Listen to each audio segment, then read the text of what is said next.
Bien, bonjour à toutes et à tous. Merci à ceux qui nous rejoignent pour cette nouvelle matinée organisée par Action Co. Aujourd'hui, nous vous proposons une intervention d'une trentaine de minutes sur le thème Comment rendre efficace votre prospection en 2020, qui sera assurée par Michel Brébion, le CEO de l'agence Winbone. N'hésitez pas pendant toute la durée de l'intervention à poser vos questions en utilisant le module questions qui se trouve dans le panneau de configuration, qui doit se trouver sur la droite de votre écran. Et juste avant de vous donner la parole, Michel, peut-être un petit mot sur est-ce que d'après vous, la Covid modifie totalement la relation commerciale en 2020? Oui, bah, écoutez, bonjour à tous. Enchanté d'être là ce matin avec vous pour vous donner les clés, en tous les cas, pour répondre à toutes ces questions.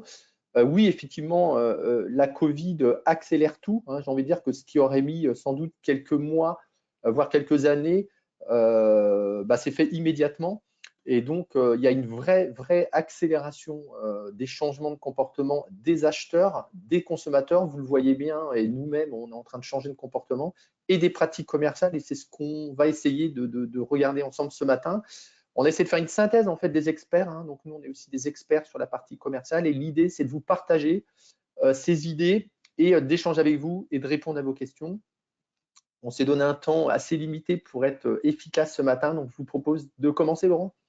Eh ben, je vous laisse faire l'intervention, puis je vous poserai les questions qu'on aura en voix off. Eh bien, écoutez, c'est parti.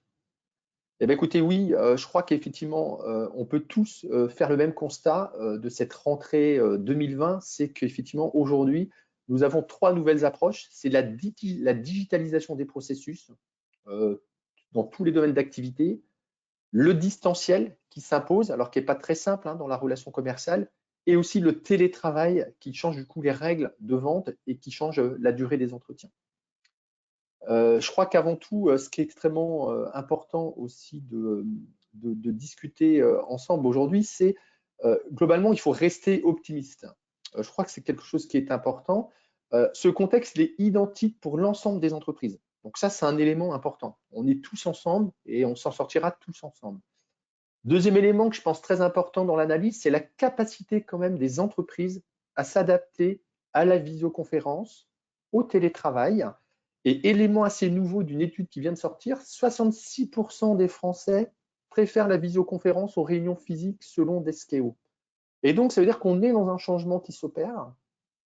Alors, il s'opère plus ou moins bien par rapport aux activités, hein. On ne peut pas, je dirais, toutes les activités n'ont pas les mêmes contraintes, mais en tous les cas, on a une vraie adaptation.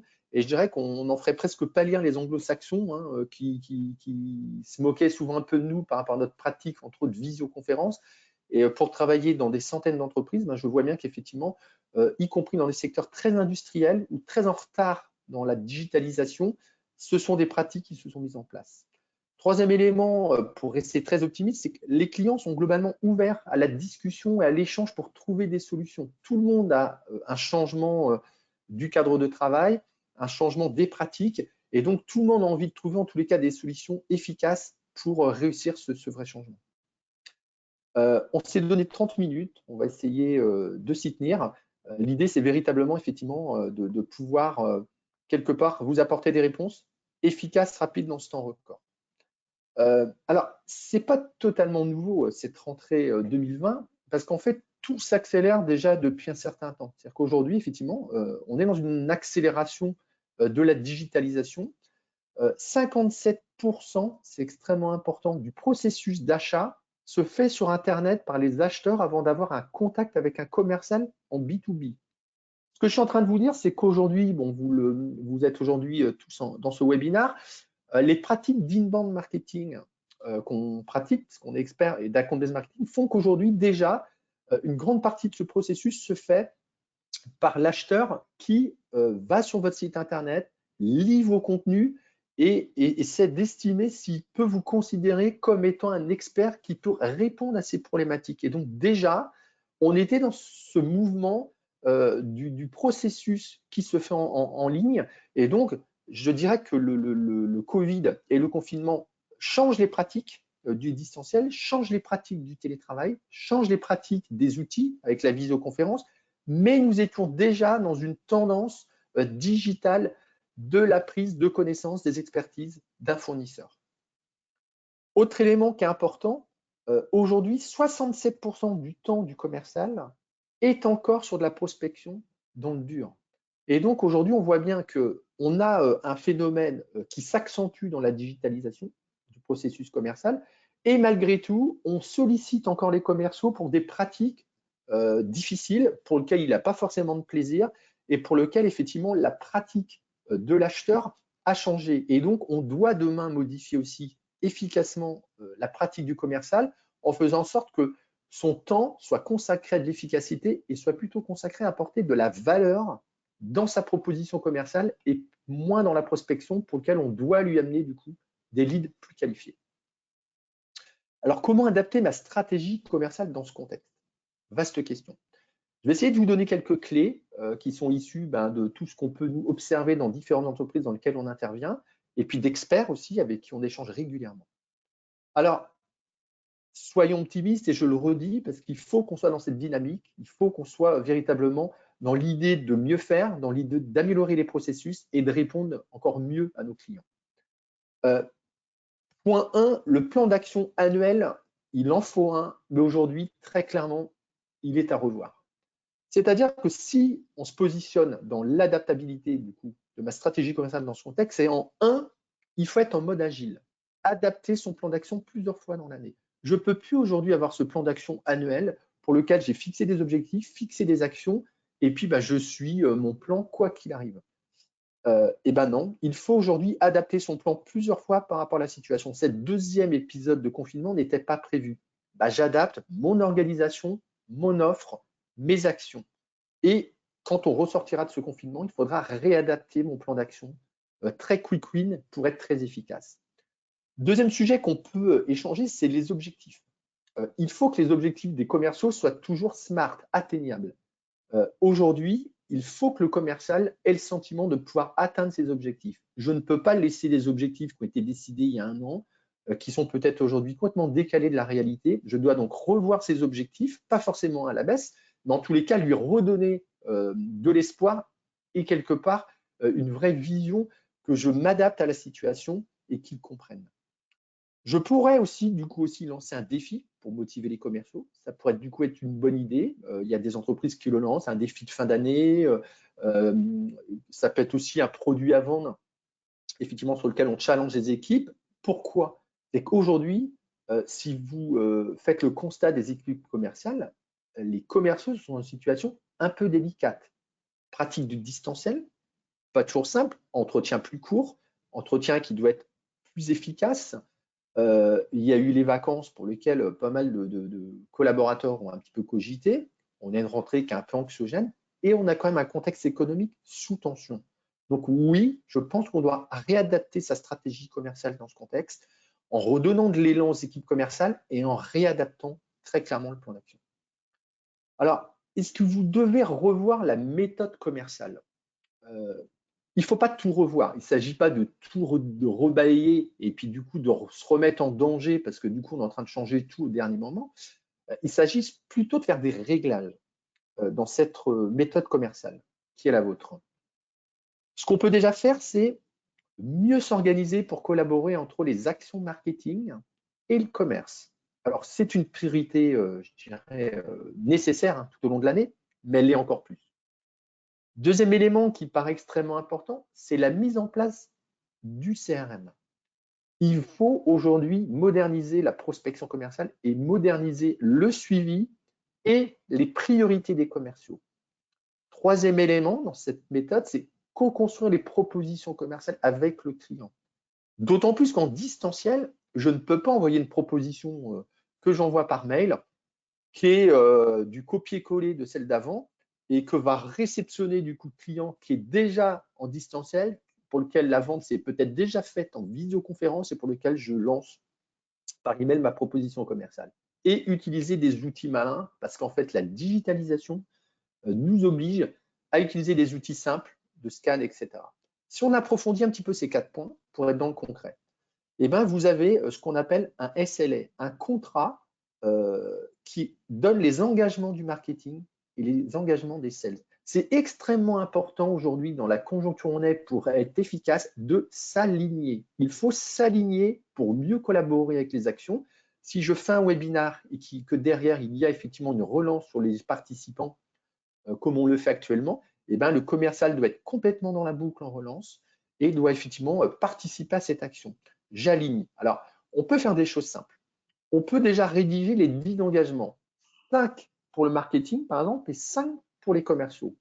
L'objectif, c'est travailler ensemble, que le commercial rappelle dans les 24 heures le lead show qui a été ramené par le marketing et que le marketing mène des actions très concrètes pour apporter des opportunités aux commerciaux.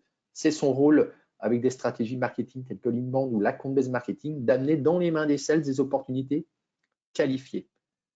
N'oubliez jamais que les commerciaux ont véritablement dans les mains de l'or sur les sujets qui intéressent vos clients finaux. C'est-à-dire qu'en fait, ils sont sur le terrain, ils entendent les objections, ils entendent les problématiques des clients. Et donc, tout ça, ce sont des sujets clés qui peuvent être très utiles pour le marketing, pour faire des contenus qui répondent aux problématiques du client et qui vont l'attirer sur vos réseaux sociaux, vos blogs, votre site Internet. Donc le SLA, enjeu majeur, plus que jamais, s'aligner dans l'entreprise avec en plus une direction générale qui impose ce fonctionnement de travailler ensemble pour être plus efficace. On ne peut plus perdre de temps dans cette conjoncture, il faut être efficace. Autre élément très important, c'est la CRM qui est un indispensable. Aujourd'hui, travailler avec un CRM, c'est indispensable. Ça permet quoi? Ça permet d'historiser les échanges des prospects et des clients et des actions qu'on mène. Alors, c'est un indispensable pour suivre son action, c'est un indispensable pour manager, mais c'est aussi un indispensable si les équipes bougent. Parce qu'aujourd'hui, la conjoncture dans laquelle on est vient aussi rebattre les cartes. Il y a aussi, ça cogite un peu dans les équipes. Il peut y avoir des départs. Quand c'est historisé, ça fait un peu moins mal.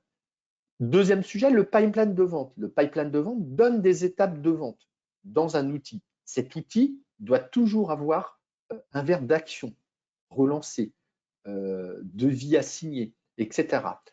Il permet de prioriser et de mesurer les volumes que vous avez par rapport à des étapes. Si j'ai très peu d'opportunités, ça veut dire que du coup, le marketing doit se mettre en action pour générer des opportunités, qu'il faut augmenter les actions de marketing.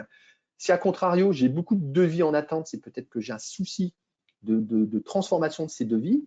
Voilà, donc ça donne des clés de management et ça priorise, organise la partie commerciale avec une visibilité pour tous. Les rendez-vous dans l'agenda sont des fonctions très utiles dans le cadre du télétravail et de la visioconférence.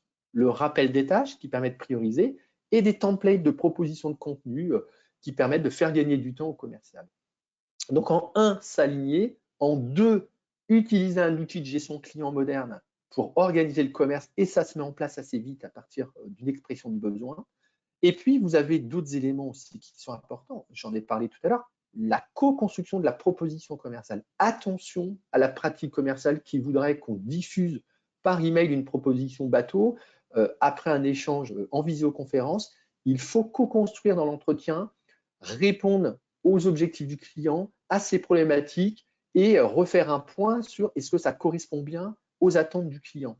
66% des clients se tourneraient vers la concurrence dans le cadre d'un contact passé personnalisé ou humain. Donc, très important. Et puis, les outils malins. Les outils malins, j'ai envie de dire que bon, ils étaient en partie déjà présents, mais la digitalisation et le fait qu'on soit en distanciel vient montrer toute la pertinence. DocuSign, quand aujourd'hui vous avez DocuSign, vous pouvez effectivement envoyer un devis, un contrat signé par signature électronique. Le taux de transformation n'est que meilleur. C'est extrêmement important. Si ce n'est pas le cas, vous allez envoyer du coup un devis, un scan, etc. Le client n'a pas forcément l'outil de scan et donc c'est un petit peu compliqué. Sales Navigator, quand on a une pratique, je dirais, experte sur LinkedIn, on peut aujourd'hui effectivement aussi travailler sur Sales Navigator qui permet du coup de faire des listes d'opportunités ou à suivre ou d'opportunités à classer pour avoir une démarche après, soit dans son CRM, soit effectivement directement par des messages sur Sales Navigator, mais je préfère aujourd'hui plutôt des approches account-based marketing qui est à partir d'un compte qu'on veut aller chercher, d'avoir les contacts qui pourraient influencer ou décider de prendre un rendez-vous avec nous, et plutôt là de faire des campagnes sur ces contacts-là pour décrocher le rendez-vous du compte. La pratique du social selling, c'est une pratique beaucoup de veille et c'est une pratique, je dirais, beaucoup d'écoute du marché. On regarde ce que font les concurrents, on se fait des listes. Maintenant, les messages très intrusifs ne fonctionnent pas. Beaucoup d'autres outils, je vous ai mis une petite infographie qui fonctionnent, effectivement, voilà, qui sont pour les commerciaux, dont Hunter, par exemple, qui permet de retrouver du coup des adresses mail, où vous avez des outils de scan, comme Genius Scan, ou des outils comme HubSpot CRM qui permettent effectivement d'être dans cette digitalisation du processus commercial. Alors, je pense aussi qu'il faut peut-être aller jeter un coup d'œil sur le circuit du traitement des opportunités. On s'aperçoit, dans toutes les entreprises d'ailleurs qu'on accompagne, que la plupart du temps, il y a des trous dans la raquette. C'est-à-dire qu'aujourd'hui, vous avez des leads qui arrivent, des opportunités, alors qui viennent du site internet, un peu moins des salons en ce moment, mais qui venaient des salons, qui viennent du numéro de téléphone, qui viennent par email. Et donc, à un moment donné, toutes ces opportunités doivent tomber dans un réceptacle commun. Soit on est organisé en pre-sales, on a quelqu'un qui qualifie les opportunités et qui, après ça, peut les distribuer au bon commercial, soit effectivement, on revoit toute la chaîne. Et quand on fait le tour de cette chaîne, on s'aperçoit qu'il y a des trous dans la raquette un peu partout. Parce qu'aujourd'hui, la digitalisation nous oblige à être dans une approche multicanale. C'est-à-dire que des leads, il en provient de partout. Il en provient du site internet, de LinkedIn. Il y a des clients aujourd'hui qui vont utiliser Messenger. Donc, on a une multitude de points de contact. Et ces points de contact, souvent, sont un peu désorganisés. En entrée, c'est-à-dire qu'ils ne tombent pas au bon endroit. Quand je fais un webinar, je dois quelque part envoyer un mail de remerciement avec le replay et proposer peut-être un rendez-vous ou un contenu riche. Et donc, ceux qui réagissent, ils doivent tomber aussi dans l'escarcelle du commercial. Et donc, il est extrêmement important, aussi dans la méthode commerciale, plus que jamais, de retravailler le schéma complet du traitement des leads et de voir ce qui dysfonctionne. Vous allez vous rendre compte qu'il y a des contacts qui tombent sur une assistante de direction qui n'a pas forcément ni envie ni la compétence pour qualifier les leads. Vous allez vous apercevoir qu'une partie des leads tombe chez les commerciaux dans une case pour laquelle ils ne sont pas rappelés, c'est mis de côté. Vous allez vous apercevoir qu'une partie de votre fichier client, ce sont effectivement des clients qui sont endormis, et ces clients ne sont pas réengagés. Et donc, une photographie complète de tous ces points va montrer des points de douleur et en les améliorant, vous allez rapidement aussi avoir des gains assez rapides. Ça, c'est extrêmement important. Est-ce que vous devez revoir vos cibles? Alors, grande question qui est posée beaucoup par nos clients en ce moment. Je pense que oui. Je pense aussi qu'aujourd'hui, il nous faut en fait revoir dans ce plan d'action 2020-2021 la manière dont on va travailler. Pour quelle raison? Aujourd'hui, il y a une priorité commerciale forte. Avant, on avait moins de pression, plus de temps. Ça vaut peut-être le coup de se concentrer sur des comptes stratégiques. Donc, d'essayer de travailler ces comptes et les contacts de ces comptes, ce qu'on appelle du coup souvent la compte-based marketing en termes de pratique marketing. Et là, l'idée, c'est d'aller chercher ces comptes pour avoir des rendez-vous. Pourquoi? Parce que la marge brute ou le potentiel client est fort. Et donc, ça me permettra effectivement de rentrer rapidement pas mal de chiffre d'affaires et de marge. Deuxième élément qui pourrait être intéressant, c'est peut-être développer de l'upsell sur une offre. Si vous avez une offre qui fonctionne bien et qui a bien fonctionné sur une partie de vos clients, peut-être que vous pouvez avoir une vraie action quick win d'upsell sur cette offre. Troisième élément, vous avez sans doute aujourd'hui à privilégier des secteurs à potentiel ou des secteurs à relancer justement, qui doivent se relancer. Et donc, ce qui fonctionne bien aussi, c'est les clients similaires à. Si vous avez réussi à décrocher plusieurs comptes clients d'un même secteur d'activité, vous avez aujourd'hui des cas clients concrets de ce que vous avez délivré, de ce qui a bien fonctionné. Et donc, votre expertise est reconnue. C'est peut-être aussi une priorité dans votre plan d'action et de développement de se dire, on va aussi attaquer les clients similaires. Est-ce qu'il faut réorganiser l'équipe commerciale en BU? Peut-être. Peut-être qu'aujourd'hui, vous avez exactement ce qu'on se disait dans le point tout à l'heure, c'est de se dire que vous avez peut-être des priorités de BU expertes et vous avez aussi des commerciaux qui sont des éleveurs et des chasseurs. C'est peut-être le moment de redéployer votre organisation autour des éleveurs et des chasseurs pour aller chercher du business et peut-être aussi de travailler ce qu'on évoquait tout à l'heure, la taille de client. Alors, est-ce qu'on peut continuer l'année 2009 comme si de rien n'était? Non. Très clairement, vous devez aussi changer d'attitude. vous devez contextualiser votre approche commerciale. Vous devez tenir compte de ce contexte. On ne peut pas continuer à commercialiser, avoir un discours commercial, avoir un plan d'action, avoir une approche telle qu'on l'avait décidé au 1er janvier 2020. On doit contextualiser, tenir compte de notre environnement dans les verbatims et dans l'approche. Et on doit être customer-centrique. Plus que jamais, le client a moins de temps pour le blabla. On doit être tourné vers ses problématiques et tourné vers lui. On doit créer de la valeur, très clairement. Et ça, c'est l'enjeu majeur. Le discours purement produit, c'est fini. Si j'appelle mon client pour donner toutes les caractéristiques de mon produit, ça ne servira à rien. Et donc, je le dis, Seth Godin, j'aime bien cette phrase qui dit effectivement, voilà, il faut chercher, ne cherchez pas des clients pour vos produits, mais faites des produits pour vos clients. C'est peut-être le moment aussi de challenger les offres commerciales. Est-ce qu'elles sont adaptées au contexte, adaptées aux besoins de mon client? Et voilà. Et donc, j'ai un vrai enjeu de retravailler en tous les cas un petit peu la présentation de mes offres pour la contextualiser et peut-être changer un petit peu mes offres. En tous les cas, c'est ce qu'on dit en inbound marketing. On dit qu'il faut toujours répondre à la question de qu'est-ce qui empêche de dormir la nuit pour votre client. Donc ça, c'est ce qu'on va faire dans les contenus, dans les stratégies de contenu. Mais c'est la même chose pour le commercial. Il doit répondre à cette question. C'est quoi la problématique du client? Et c'est ça que je dois reprendre dans ma co-construction de propositions commerciales impérativement. Le commercial doit créer de la valeur. C'est son métier de créer de la valeur entre les produits qu'il commercialise, l'image de l'entreprise, et la mesure de cette valeur, c'est la perception qu'en aura le client. Et cette perception, elle est moins simple en distanciel, elle est moins simple en visioconférence, et donc elle nécessite un vrai travail. Créer de la valeur par le contenu, c'est un enjeu majeur. Et donc le commercial, j'ai tendance à dire qu'aujourd'hui, l'inbound marketeur, le marketeur doit devenir un peu commercial et le commercial doit devenir un peu inbound marketeur et marketeur. Ça veut dire que quoi? Il doit avoir des contenus dans toute sa chaîne de valeur. Il doit envoyer des bons contenus sur des cas clients spécifiques quand il veut aller chercher un compte stratégie. Il doit relancer un prospect quelques jours après la prise de rendez-vous, si possible avec un contenu qui apporte de la valeur. On ne peut plus faire des mails basiques sans valeur. Il faut apporter de la valeur. Il peut pousser un livre blanc quand il prospecte par email ou quand il envoie un message sur Sales Navigator. Il doit réveiller des anciens prospects en leur adressant des invitations style webinar. Un webinar, c'est une opportunité d'inviter des clients perdus.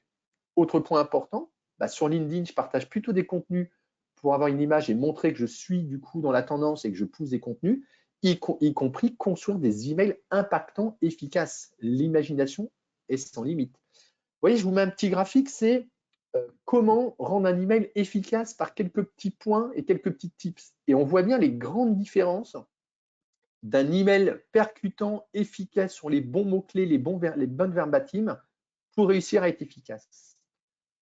Le commercial doit aussi changer d'attitude. Alors, c'est sans doute un peu le plus difficile aujourd'hui parce que, effectivement, ça demande un travail sur soi-même. Pourquoi? Il doit s'adapter à un contexte anxiogène du client. C'est évident. Il doit donc faire preuve d'empathie parce que c'est tous ensemble que nous arrivons à relever ce défi. Et donc, on doit être dans cette posture avec le client avec la plus grande sincérité. C'est exactement ce que j'évoquais quand je disais ne soyons pas des vendeurs de produits, mais plutôt des vendeurs de solutions. Il doit impérativement répondre à qu'est-ce qui l'empêche de dormir la nuit, son prospect, pour avoir une proposition co-construite avec de la valeur. Il doit aussi donner à son client des perspectives, des solutions.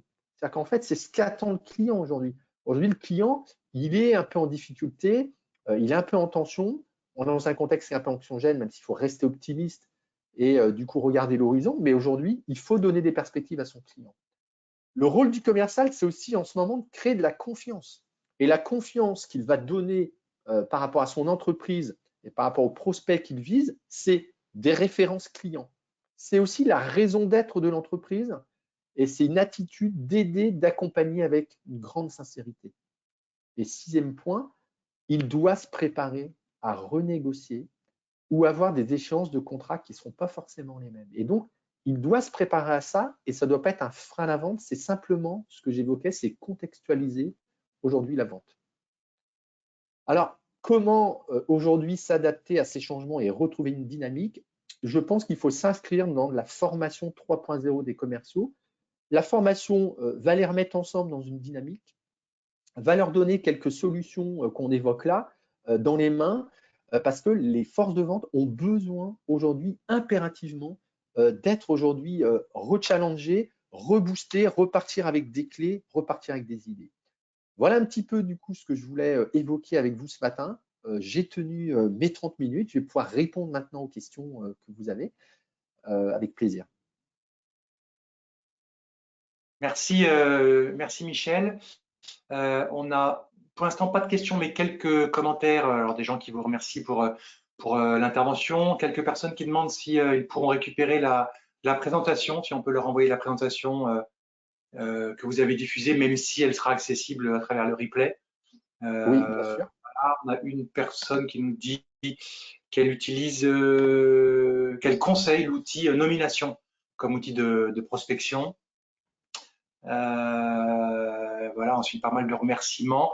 Pas de questions spécifiques. J'ai précisé dans le chat aussi à tous les participants qui pouvaient télécharger votre catalogue de formation qui est directement accessible dans le panneau de configuration.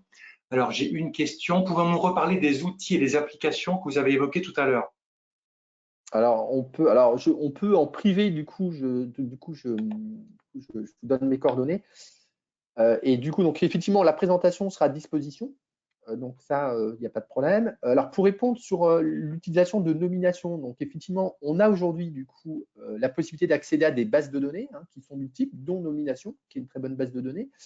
Et c'est vrai que ces bases de données permettent aussi de travailler ce qu'on appelle l'account-based marketing, qui est de concentrer ses efforts sur quelques comptes stratégiques et d'aller toucher tous les contacts qui pourraient influencer la prise de rendez-vous ou le fait d'accepter de nous rencontrer sur un compte stratégique. Et donc, c'est là qu'on va construire les contacts rattachés à un compte et qu'on va utiliser aussi des bases de données pour effectivement trouver les bons contacts. Donc ça, c'est effectivement des outils qui sont efficaces dans une stratégie bien construite. Et puis, vous avez aussi, du coup, pas mal de sujets qui sont, comment dire, là, quand j'entendais autour des outils, ben, effectivement, les outils ne sont qu'un moyen d'eux. Donc, il faut faire attention de ne pas se lancer corps et âme dans des outils. C'est quelle est ma stratégie, quel va être l'usage et le niveau de maturité de mes équipes avant de choisir un outil.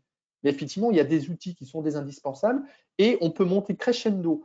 Moi, ce que je veux, alors c'est vrai qu'on est une agence experte en stratégie d'acquisition de prospects B2B, avec des stratégies comme l'inbound marketing, la compte-based marketing, et on a un centre de formation commerciale. Et c'est vrai que ce centre, qu'on développe beaucoup, est une clé pour accompagner les commerciaux à effectivement monter en puissance sur ce côté commercial 3.0 avec de la méthode et des outils, et pas l'inverse. Je vois trop d'entreprises qui achètent des abonnements à des outils et qui après sont un peu en difficulté de l'usage. On a tous connu, sans doute dans des entreprises diverses, des CRM qui sont arrivés par la direction générale, imposés et pour lequel les commerciaux n'adhéraient pas. Donc, je crois qu'aujourd'hui, il faut prendre ça un petit peu dans l'autre sens, c'est montrer aux commerciaux l'ensemble des bénéfices des outils qu'on veut mettre en place, leur présenter les cas d'usage et les pratiques, et l'outil vient, dans un second temps, se mettre en place dans l'entreprise. Donc, il faut vraiment associer les commerciaux à ces changements fondamentaux. Très bien. Alors, on a une autre question. Comment avez-vous défini ces différentes suggestions et ou recommandations? Est-ce que ça a été fait à travers des enquêtes auprès de grands comptes? Alors, du coup, déjà, j'ai 30 ans de pratique commerciale. Donc, du coup, on a une très forte expérience chez nous. On traite des centaines de clients aujourd'hui en stratégie d'acquisition de prospects. Donc, on a forcément un regard assez intéressant, je dirais, sur les pratiques, les points de douleur. Et je suis aussi l'organisateur d'un événement international qui s'appelle Inbound Marketing France, pour lequel chaque année, des centaines de speakers viennent du monde entier d'ailleurs à cet événement qui a lieu en Bretagne. Et du coup, le réseau qu'on a autour de cet événement fait que je côtoie des experts, Thibaut de Clusio, qui est vice-président des DCF, avec qui on échange régulièrement sur des pratiques commerciales et pour lequel on avait fait une émission assez récemment. On est donc du coup vraiment dans l'échange. On a Frédéric Bonneton qui a écrit le livre sur la négociation émotionnelle, pour lequel j'ai échangé il y a quelques jours encore. Donc on est tous ensemble dans des échanges de bonnes pratiques, vraiment dans de l'intelligence collective, et on a nous-mêmes un regard forcément sur les pratiques, les trous dans la raquette dans les entreprises, parce qu'on est organisme de formation et parce qu'on met en place ces stratégies, ces analyses de pipeline, ces analyses de traitement des leads, et on envoie les points de douleur. Et donc, c'était vraiment l'idée d'être très altruiste aujourd'hui, de vous partager les clés qu'on pense être les bonnes, et en pensant que ça peut effectivement aider le plus grand nombre, en tous les cas, à rebattre les cartes de ce qui est pratiqué aujourd'hui. Alors, encore une question, comment redéfinir les comptes clés en fonction de la crise? Alors, les comptes clés doivent se redéfinir du coup dans un atelier assez large dans l'entreprise avec le marketing, le commerce, la direction générale.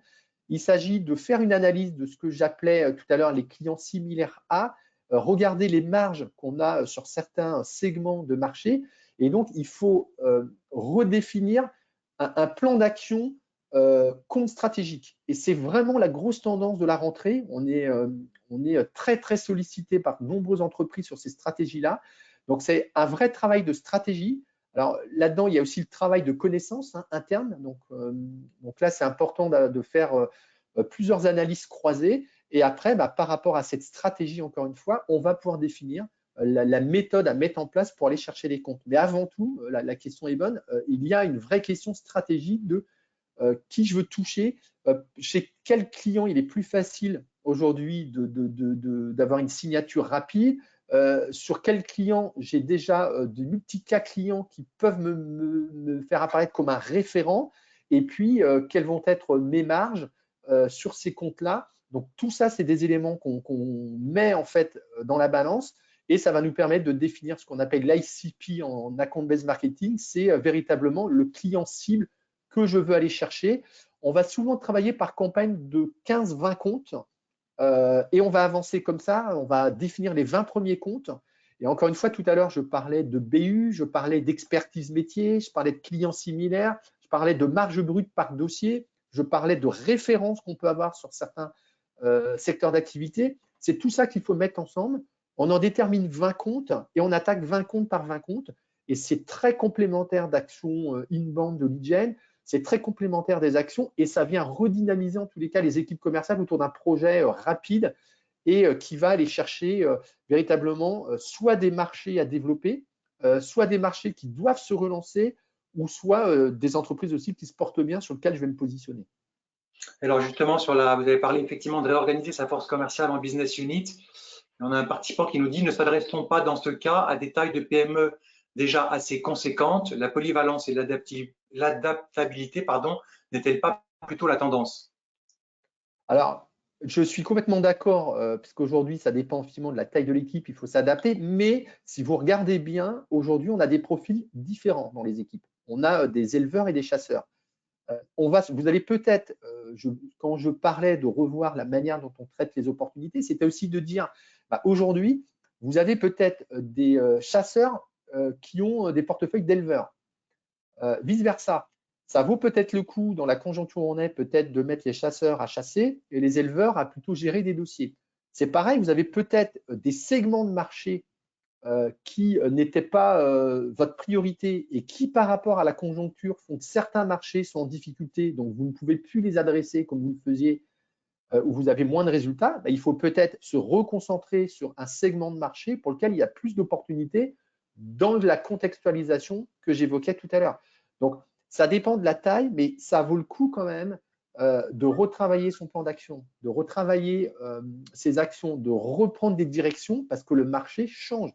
Il y a des secteurs qui performent, il y a des secteurs qui sont aujourd'hui en difficulté, il y a des secteurs qui vont se relancer et il y a des profils bien différents dans nos équipes pour lesquels on a laissé l'organisation telle qu'elle était parce qu'on est dans une dynamique de marché. Quand on l'est moins, il faut peut-être redistribuer un peu les cartes et vous ne demanderez pas à un éleveur d'aller chasser dans un marché plus tendu. Il aura plus de mal à le faire. Donc voilà, c'est juste des suggestions. Alors, on a une autre question. Faut-il réinvestir dans la prospection téléphonique? Alors, la prospection téléphonique, c'est aujourd'hui une pratique qui est un peu dans le dur, qui est d'ailleurs pas très aimée aujourd'hui des commerciaux. Alors, moi, je n'ai pas de certitude. Il faut mener les actions qui fonctionnent pour lesquelles on est capable de mesurer qu'on a un bon résultat. Je crois aujourd'hui qu'il vaut mieux, dans ce cas-là, travailler sur des comptes stratégiques en ABM et aller du coup solliciter tous ces comptes, les influencer pour décrocher un rendez-vous et dans ce cas-là, rentrer dans de la prospection téléphonique. Mais la prospection téléphonique dans le dur, le taux est de moins en moins bon. Il faut en tous les cas, dans toute la chaîne de valeur de la vente, apporter du contenu à valeur ajoutée qui suscite l'intérêt de ma cible pour décrocher un rendez-vous. Alors, je ne dis pas qu'il ne faut pas faire de prospection, mais j'ai eu dans mes clients des clients qui m'ont dit, comme c'est un peu plus dur, on a acheté des fichiers, on les a donnés aux commerciaux, ils ont 10 jours pour appeler l'ensemble des clients. En un, ça va être un peu éprouvant pour les commerciaux.